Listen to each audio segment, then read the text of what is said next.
মানুষ জীবটা বড়ই বিচিত্র, তাই না বলো? যেতেও কাটে, আসতেও কাটে, সত্যি। আর দাঁড়াও দাঁড়াও, ওই যে দেখছো ওই মেয়েটা মাঠে গিয়ে কোদাল নিয়ে মাটি কাটে। তারপরে বরের সাথে তো প্রতিদিন মাঠে যায়, এটা করে সেটা করে। আরে নানান লোকে তো নানান কথা বলে, চিৎকার করে, রাস্তায় আবার গিয়ে ভিডিও করে। ছি ছি, এরম ধারা মানুষ আমি দেখিনি বাবু। এমন ধারা মেয়ে মানুষ, আমাদের ঘরেও তো মেয়ে আছে। এর মতো সাধারণ ঘরের ইউটিউবারদেরই এরম এরম কথার সম্মুখীনে পড়তে হয়, যদি সে হয় গ্রামের বধূ কিংবা হয় কারো বাড়ির গরিব ঘরের মেয়ে। তারা এই কথাগুলো শোনে চলো। বেশিরভাগ। তো বন্ধুরা, চলে এসেছি আমরা মাঠের দিকে। আর দেখো মাঠটা কেমন, এই যে দেখো দূর থেকে দেখো পুরো কুয়াশা, কিন্তু কত লোক, মানে কত কাজকর্ম করছে দেখো, প্রচুর। তোমরা সকালবেলার মানে কতটা বুঝতে পারছি আমি জানি না। ভাতটা বসিয়ে দিয়ে মাত্র জাস্ট আসলাম, আর ওই দূরে হচ্ছে আয়নার আব্বা আছে। আয়না একটু হাসি দাও পাব্বু, হাসি দাও, ইয়ে করে হাসো। চলো আব্বাটা, হ্যাঁ তো আব্বাটার কাছেই তো যাচ্ছি। আব্বু হাসি দাও, একটু হাসি দাও। Good morning. কেন তোমাকে সবাই খারাপ বলবে তাহলে? আর সকাল সকাল না এই মাঠের দিকে আসলে একটা অন্যরকমের মানে ফিলিং হয়। সত্যি কথা বলতে, আগে তো মর্নিং ওয়াক করতে আসতাম, কিন্তু এখন ঘুম থেকে উঠতে উঠতে এসে 8টা 7:30টার মতো বেজে যায় জানো বন্ধুরা। তাই এখন আর মাঠের দিকে আসাই হয় না। তো আজ অনেক দিন পর আসলাম, আর এই যে মুখে ওহো ঠান্ডা যে হাওয়াটা, এই যে নির্ভেজাল হাওয়া, সত্যি কথা বলতে তোমরা মানে গ্রামে না থাকলে বুঝতেই পারবে না। মানে গ্রাম থেকে যারা ভিডিওটা দেখছো তারা তো জানোই, এই এই যে প্রকৃতি হাওয়া সমস্ত কিছু একটা অন্যরকম ফিলিং না। এখন পুরো মাঠ হয়ে গেছে সাদা, কিন্তু মাকাই লাগানো হয়ে গেছে জানো। এই যে জমিগুলো চোখের সামনে যেটা দেখছো, এই যে আলাল করা লাইন লাইন, এগুলো হচ্ছে সব মাকাইর লাইন। আর যে দেখো এদিকেও লাইন, কিন্তু আমরা লাগাবো আবার তরা। তরা আর তরির মধ্যে পার্থক্য কী বলো তো? তরি হচ্ছে লাল যেটা সরিষা সেটা, আর তরা হচ্ছে হলুদ যেটা সরিষা সেটা। আমরা হলুদটাই লাগাবো। ওই যে আনের আব্বা ওই দূরে লোকগুলোর কাছে আছে, চলো। দুই বুনা মানে 2 গুণা দিয়ে দিলাম। বাবা বাবা করছে। হ্যাঁ এই তো গাড়ি চলছে। হ্যাঁ ট্রাক্টরটা চলছে।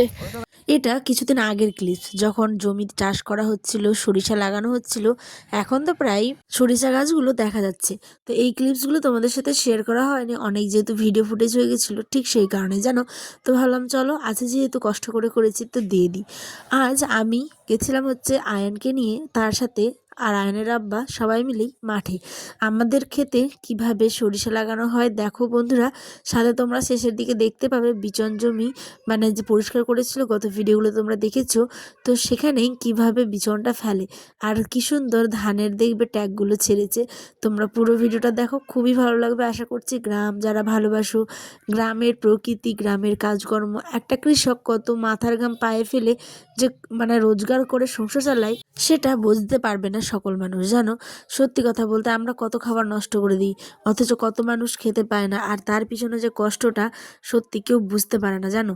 এত ঠান্ডা কুয়াশা, দেখো হালকা রোদ্র উঠেছে তারপরেও কিন্তু কত বাতাস। আর কয়েকদিন যাবত তো আমাদের উত্তরবঙ্গে এত মানে ঠান্ডা পড়েছে বন্ধুরা, সাথে দেখো যে এত মানে মেঘলা ওয়েদার আর বাতাস কুয়াশা সমস্ত কিছু উপেক্ষা করে গেলাম হচ্ছে গিয়ে বরের সাথে মাঠে, শুধুমাত্র এই কাজটা করব বলে, তোমাদের সাথে আমি ভিডিওটা শেয়ার করব বলে। ভাত রান্না বসিয়ে এসছে জানো।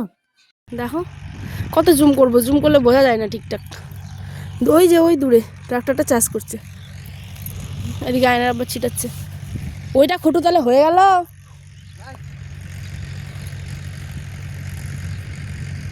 তুমি যে বললে যে একটা হয়ে গেল, কোনটা তাহলে? ও আজ দেখেছো, আজ দেখো, আজ তো কত তরি দেখো, আজ দেখো এখানটায়, আজ এটা একটা, এটা একটা, এটা একটা, এটা একটা, এরকম করে এগুলো হয়ে যাবে সব মাটিতে আর কি মিশে যাবে। এখন আবার এই যে তরিটা ছুটানো হচ্ছে কি না, শরীর এখন মানে কি বলবো, ছড়াচ্ছে, তারপরে আবার চাষ দিবে, চাষ দেওয়ার পরেই সরিষাটা মাটির সাথে মিশে যাবে, তাহলে কি পাখিগুলো খাবে না, বুঝেছো? তো এই হচ্ছে ব্যাপার। চলো কি করবে এখানে, তো এগুলো বাঁচিয়ে দিলে তুমি, তার মানে 500 দিয়েছো, তো দিয়ে দাও না গো। কে কেমন দিচ্ছে দিচ্ছে, আমি একেবারে অন্যরকম সিস্টেমে করবো, আমার ফসল হবে। এই এখানে বলো তো। ভাত রান্না বসে যেহেতু এসেছিলাম, বেশিক্ষণ থাকা যাবে না। আমি সমস্ত কিছু চেষ্টা করি তোমাদের সাথে শেয়ার করার, আমার ভালো খারাপ সমস্ত কিছু। আর ডেইলি ব্লগে তো আমি তোমাদের আমার নিত্যদিনের ভিডিও দিয়েই থাকি, তাই না?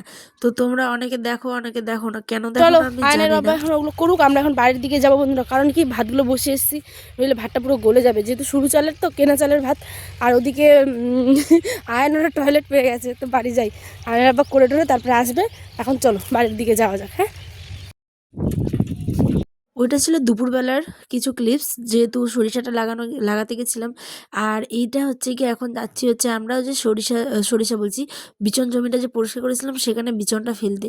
দেখো কি সুন্দর গেজে গেছে, একদম বস্তার মুখ দিয়ে বেরিয়ে চলে এসছে ট্যাগগুলো। আর এত পরিমাণে বাতাস, যেহেতু ওই ভিডিওটা ছিল অনেক দিন আগের, মানে ক্লিপসটুকু যেহেতু নিয়েছিলাম, তাই আজকের ভিডিওর সাথে অ্যাড করলাম। এটা হচ্ছে গতকাল ভিডিও। ও ঘরে নিয়ে ওর সাইকেল চালাতে হবে, কাজ নাই। দাঁড়া বেটা দাঁড়া, ওরে বেটা ঘুমটা রে বেটা।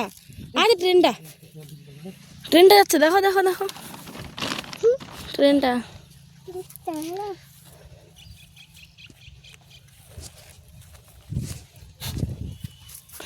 গতকালকে এত কুয়াশা বাতাস ছিল যে সমস্ত কিছু মাথায় নিয়ে মাঠে গেছিলাম ভিডিও করতে, তোমাদের সাথে আমি একটুখানি শেয়ার করব বলে। আর এদিকে আয়নার আব্বারও একটু হেল্প হবে, যেহেতু গামলা অনেক কিছু নিয়ে যেতে হয়, একা মানুষটা পারবে না, যেহেতু আলে দিয়ে সাইকেলটা নিয়ে যেতে হয়, ঠিক আছে, সেই কারণেই। তো স্কুল থেকে তো চলে এসেছিলো, হাফ ডে ছিল কালকে শনিবার। তো এসে নিয়ে এই যে বিকেলের দিকে গেছিলাম, তবু রৌদ্র ওঠেনি, যেমন আজকে তোমরা রৌদ্র দেখতে পেয়েছো। আজ হচ্ছে রবিবার, তাই না?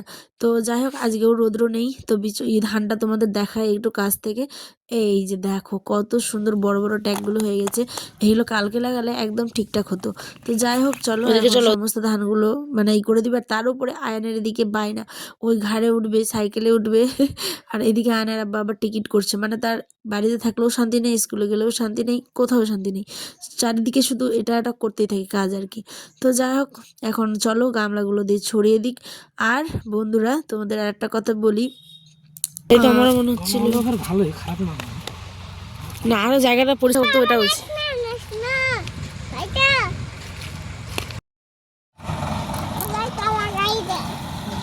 এখানে আয়নারাপা বলছিল যে আমাদের যেহেতু 18 কেজি বিচন আছে এখানটায়, তো ঘন হয়ে যাচ্ছে নাকি খুব। তো যাই হোক, ঘন নাকি হয়নি, ঠিকঠাকই হবে, জানি না কি হবে। এদিকে ওকে পায়ে কি যেন কেটে নিয়েছে, তো সেটা থেকে একদম রক্ত বের করে দিয়েছে। কি জানি কি ছিল, টিনা মিনা ছিল না কি, যে তো ও তো বলছে টিনা না, এমনি কি যেন দিয়ে লাগলো। বাড়িতে আমি বিকেলবেলা মানে সন্ধ্যের আগে আগে দেখো তাড়াহুড়ো করে তোমাদের সাথে যতটুকু পেরেছি শেয়ার করেছি। একটুখানি চালের রুটি করব আর একটুখানি মাংস রান্না করব বলেই কিন্তু এই যে দেখো ধবধবে সাদা চাল একদম মানে মিক্সিতে গুঁড়ো করে নিচ্ছি, ভিজিয়ে রেখেছিলাম অনেকক্ষণ। আর তারপরে মাংস রান্নাটা কিন্তু তোমরা আগামী দিনের ব্লগে দেখো প্লিজ, কারণ আমার ব্লগ একদম মানে মোবাইলে চার্জই ছিল না, তাই রান্না হয়ে গেছিলো। কীভাবে কী করেছি সেটা কালকের ব্লগে দেখতে পাবে। এই যে রুটি খাচ্ছিলাম, তাই ভাবলাম তোমাদেরও দেখায়। আমার ফেভারিট একদম খুব খুব খুব আতপ চালের গুঁড়োর রুটি আর কি, আর মাংস। তাই এখন আমি খাচ্ছি, আয়নকে খাইয়ে দিয়েছি, ওর আব্বাও খেয়ে নিল। চলো ব্লগটা তবে এখানেই শেষ করি। তোমাদের কেমন লাগলো আমাকে জানিও, আর আমাদের ক্ষেতের চাষবাস কেমন লাগলো সমস্ত কিছু আমাকে একটা শেষে কমেন্টে জানিও। তোমাদের কমেন্ট পেলে আমার মন অনেকটা ভালো হয়ে যায়, আমি অনেক ইন্সপিরেশন পাই, মানে আমার কাজ করার প্রতি ভালোবাসাটা অনেকটা বেড়ে যায়। আজ আসি, টাটা, সকালে ভালো থেকো, সুস্থ থেকো।